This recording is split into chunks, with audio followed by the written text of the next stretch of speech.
We just want to have a normal conversation. If you don't have the education befitting an elite, you're the one who will struggle in the future. You shouldn't waste your time either. After all, we live in different worlds. My daughter is set to marry into a family of lawyers. We went to her fiancé's family home for the first time to introduce ourselves and meet his parents. But the moment they found out I was a single father, they started looking down on us. Her fiancé immediately defended us, but his parents just smirked and dismissed us. Then, does she have a profession that matches our elite status? Hearing that, I couldn't help but laugh at how petty their concerns were.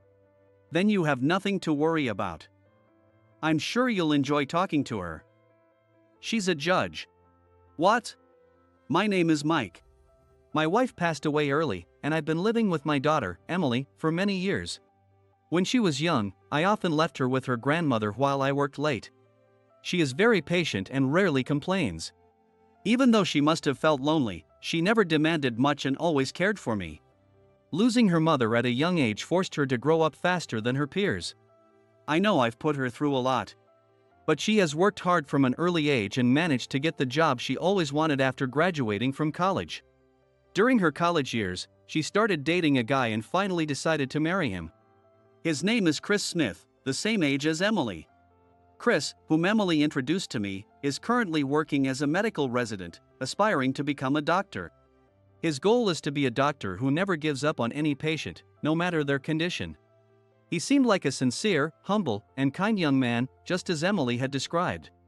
When it came to marriage, we had to meet his parents. But when this topic came up, he looked a bit uneasy. Well, my parents are quite conservative and have old-fashioned views. Chris's family has been a lineage of lawyers for generations. Naturally, his parents expected him to follow in their footsteps, but Chris chose to become a doctor instead. Initially, his parents weren't pleased with his decision. They consider it almost a family business, so they weren't happy with my choice. But they eventually accepted it, thinking being a doctor would also be respectable. When I heard this, I thought about how different families have different values, even to the point of restricting their children's future. Given his parents' busy schedules, our marriage introduction would also serve as a family meeting. I felt a bit nervous about whether I would get along with his parents. Chris hadn't been able to tell his parents much, only saying he had someone he wanted them to meet. We adjusted our schedules to match theirs for the marriage introduction, which also served as a meeting between both families. We decided that we would visit the Smiths' home. The day finally came, and in a suit, I stood with my nervous daughter in front of Chris's family home. As expected from a family of lawyers, their house was grand, well-maintained, and seemed to have historical value. With a housekeeper managing the place, Chris and his mother, Megan, welcomed us. We walked down a long hallway to a spacious parlor where his father, Robert, was waiting with a dignified expression. He invited us to sit down. The conversation started with small talk about the weather, eventually moving to family matters. Megan asked hesitantly, "So, where's your mother? Couldn't she make it today?" At that, Emily and I exchanged glances. Seeing our reaction, Megan and Robert looked puzzled. Chris looked down with a somber expression. Her mother passed away a long time ago. It was a car accident. Oh, so it's just the two of you? Megan quickly followed up, while Robert turned his head away and muttered, "A single parent." It must have been tough without a mother, Megan said, trying to sound sympathetic. This was a phrase I'd heard many times, each time tinged with different emotions depending on who said it. The same words, depending on who says them, can carry a mix of emotions. When you hear such words repeatedly, you start to understand all too well what they truly mean based on who is speaking. To this couple, it didn't sound like they were offering any sympathy. Given my job, where listening to others is crucial, I quickly picked up on the underlying tone of their words. "So, you must have struggled financially and rarely had the chance to spend time with your daughter. The world is made up of a mix of values." Despite my discomfort, I maintained a calm exterior. Yes, her grandmother took care of her in my stead. Thanks to her, my daughter learned to cook delicious meals. "That's very heartwarming," he said, but his tone was detached and uninterested. "Did you choose not to remarry for your daughter's sake?" Their questions felt like an interrogation directed at me for being a single parent. They didn't direct a single word to Emily. I'd been busy with work. Then it must have been even lonelier without a mother. Children need their mother's love, you know. But my grandmother had a lively personality and gave me a lot of love. She told me many stories about my mother. So I was fine even without many memories of her. Emily spoke up, and I quickly supported her. Also, my daughter went to college on a scholarship. As I continued, Robert raised his hand to stop me. That's enough. Your daughter is quite remarkable. You've raised her well despite being a single parent. Robert summed us up, and Megan nodded in agreement. But our family has been running a law firm for generations. We need someone to join our practice, Megan said, as if it were an obvious duty. She was subtly indicating that Emily wasn't suitable to join the Smith family. Chris stood up, unable to take any more. But his parents turned their criticism towards their own son. Chris, you bear responsibility too. You chose to become a doctor instead of following the family path. If you're getting married, your wife should help with the family business. Marriage isn't a game. I understood they were busy. Hence the difficulty in scheduling this meeting. But instead of celebrating their son's engagement, they were criticizing Emily. To them, a suitable partner was someone who fit their criteria, more like an employee than family. I've had enough of this disrespect towards Emily and her father. This is my marriage, Chris said. It's also a family matter. You can't just do as you please. Don't be conceited. From then on, Robert continued to blame his son unilaterally for not following his wishes. He kept repeating the usual arguments about their prestigious family lineage and the constant public scrutiny that prevented them from doing as they pleased. To me, it seemed they were overly concerned with their public image. Chris's parents sought someone who was unquestionably suitable, someone who would earn respect and admiration from those around them. They judged her by their stringent standards and found her lacking. I felt sorry for her, who remained silent and endured their criticism. She had looked forward to this day more than anyone. The Smiths believed they had the right to choose their son's partner and turned their criticism back to us. She can't even keep up with our conversation. Even with a college degree, she's still third-rate. And you left her upbringing to others. Balancing work and child-rearing would be impossible for her. Robert declared that one should carefully choose a lifelong partner. Otherwise, it's disrespectful to them. Don't waste your time, we live in different worlds. If both agree, everything goes smoothly. You know we don't, right? Megan said, her eyes suggesting we back down. But Chris was furious. You don't know anything about Emily. She's my college classmate and worked hard to get a respectable job. Robert dismissed Chris's argument lightly and feigned exaggerated admiration with a playful "Oh, really? She must have a job that rivals ours, then? We just want to have a normal conversation. So, if you lack the education befitting an elite, she'll be the one struggling. We wouldn't want people to think we're bullying our daughter-in-law." I couldn't help but laugh at their petty concerns. Then you have nothing to worry about. Especially with you two, the conversation will be lively. Emily is a judge. What? The Smiths were stunned by my unexpected statement. Seizing the silence, I started talking about my late wife. It was just after I started our consulting firm. My wife died in an accident caused by another driver's negligence. Emily was 4 years old at the time. She says her memories of her mother are still vague. My wife was not only my beloved partner but also my strongest ally in our business, so her loss was a massive blow. The person responsible for the accident came from a wealthy and elite family, much like the Smiths. They initially tried to settle the matter quietly with a large sum of money.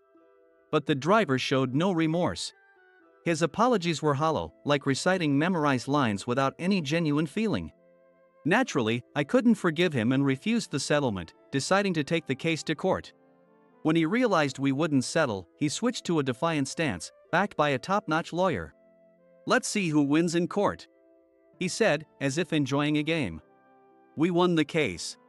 But the outcome wasn't entirely satisfying. After he was imprisoned, I received a letter that seemed to be a scripted apology, lacking any real remorse. The handwriting appeared to be his, but the contents seemed entirely unoriginal. A string of copied words without any true remorse is meaningless. I immediately burned the letter. Throughout the trial, they accused me of being greedy, aiming to increase the compensation. But the settlement only covered the high legal costs and the debts I had incurred. What I sought wasn't money but a sincere apology and acknowledgement of his wrongdoing. No amount of money could bring back my irreplaceable wife. A shallow apology serves no one. After his release, the driver caused another major accident, ending his short life. This case was widely reported, so the Smiths, as lawyers, should be aware of its significance. Emily, though young, attended the trial with me and cheered when the verdict was announced, shouting, "Mom, we did it." In the quiet courtroom, the fact that it was the victim's young child who spoke allowed it to be forgiven, and she was not asked to leave. Judges are supposed to remain neutral and conduct fair trials. Therefore, they rarely let personal feelings influence their words. They fear that excessive emotion could cast doubt on the impartiality of their rulings. However, the presiding judge seemed to appreciate Emily's diligent attendance and concluded the trial by addressing her directly. In your long life ahead, you may feel the loss of someone important. But please stay strong. This experience likely solidified Emily's determination to become a judge. We visited her mother's grave in the rain to report the verdict. As we prayed, Emily whispered, "Mom, we did it." And then told me firmly, "Dad, I want to become a judge. Rather, I will become one." From then on, Emily studied hard, consistently aiming to become a judge. She attended college on a scholarship and pursued law without hesitation. Chris, aiming to be a doctor, supported her through the demanding study hours. Emily took the challenging route through law school, where only 30% passed the bar exam. After 3 years of rigorous training, she finally became a judge. Listening to my story, the Smiths fell silent. Then Chris began speaking to his parents. He too had his own personal grievances with his parents. "You became like this because you took on those family court cases during tough times, didn't you?" When the Smiths took over the law firm from Chris's grandfather, a brilliant lawyer, they upheld the principle of helping the weak. However, they often lost these cases. Naturally, no one wanted to hire a lawyer who consistently lost. In a pinch, they were referred to family court cases that had been passed around. These were really cases that no one else wanted, but they took them to build a winning record. What they encountered were the grim realities of impoverished families. Parents who used their children because of poverty, or manipulated them for their own desires. Most of these were single-parent families. Children raised by single parents often became single parents themselves, repeating the hardships their parents endured. Despite the abuse, children still longed for their parents' love, even knowing the cycle would repeat. The idealistic justice of the Smiths, who grew up in a sheltered environment, was useless against the harsh realities faced by these families. But as they took on more cases, they turned around their business again. Gradually, they started to hold prejudices against single parents and their children, who they saw as destined to repeat the same mistakes. In the end, no matter how many times they tried to help, the mistakes kept repeating. They came to believe that the reason people repeated the same mistakes was because they were foolish, unable to learn from their environment, education, or experiences. That's why I didn't want to become a lawyer like you two. I always felt like I was being persuaded into it, and I knew it wasn't for me. Robert started to say something but stopped. He hadn't realized their attitudes were the reason Chris chose a different path. Megan, unable to hold back her tears, spoke out. "No matter how much we tried to help, those people kept making the same mistakes. It's impossible not to have bias toward them.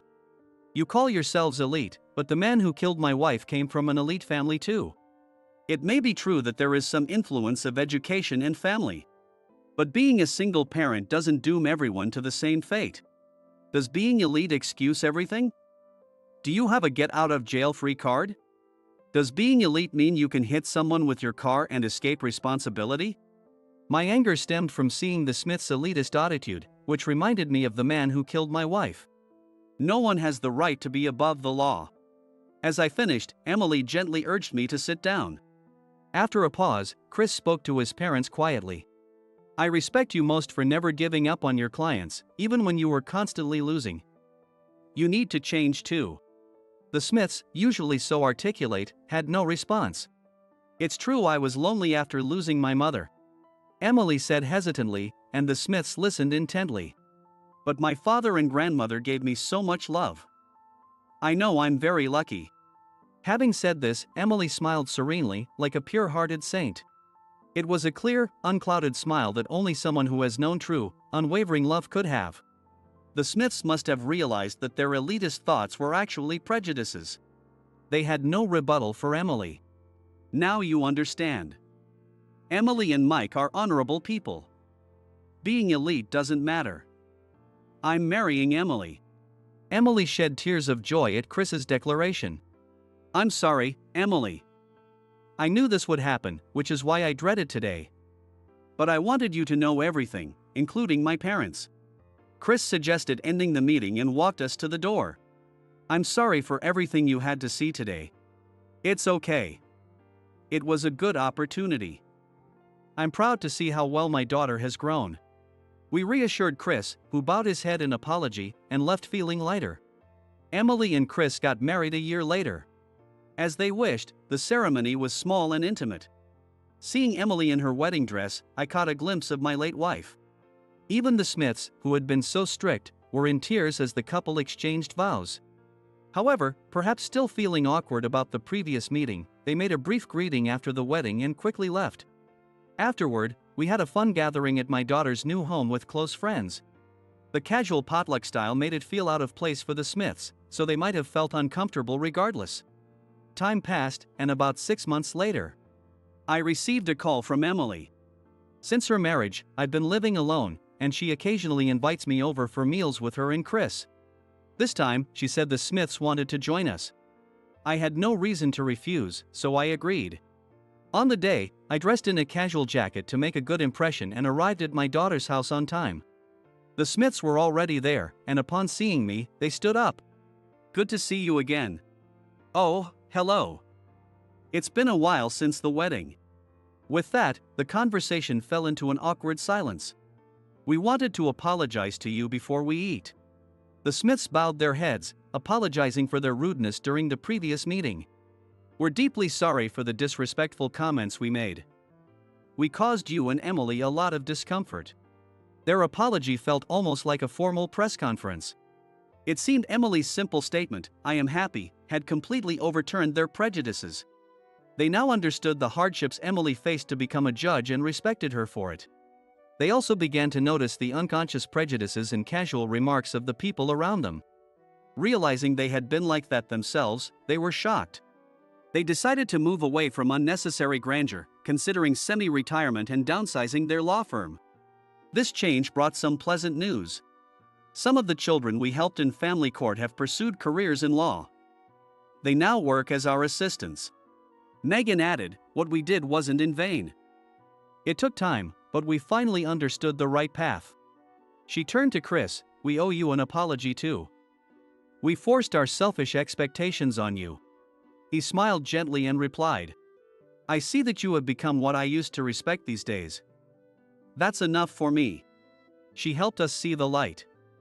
"And Mike, we wanted to thank you for raising such a wonderful daughter." The once elitist Smiths now exuded a refined yet gentle demeanor, free from the intimidating air they once had. Having stepped away from a competitive environment, they seemed more relaxed and at ease. "Shall we start dinner?" Emily suggested. What followed was a meal filled with warm conversation. This dinner sparked ongoing interactions between our families through our daughter and her husband. And now we even coordinate our schedules for trips together. The Smiths also expressed their desire to join us for the first time in visiting my late wife's grave. As a united family, they prayed at her grave, wishing her peace. It was a clear spring day with a gentle breeze. Knowing that a new family member would join us next year, our family, centered around Emily and Chris, would become even more lively. From a distance, please keep watching over us. I conveyed this to my late wife at her grave, then returned to my new family.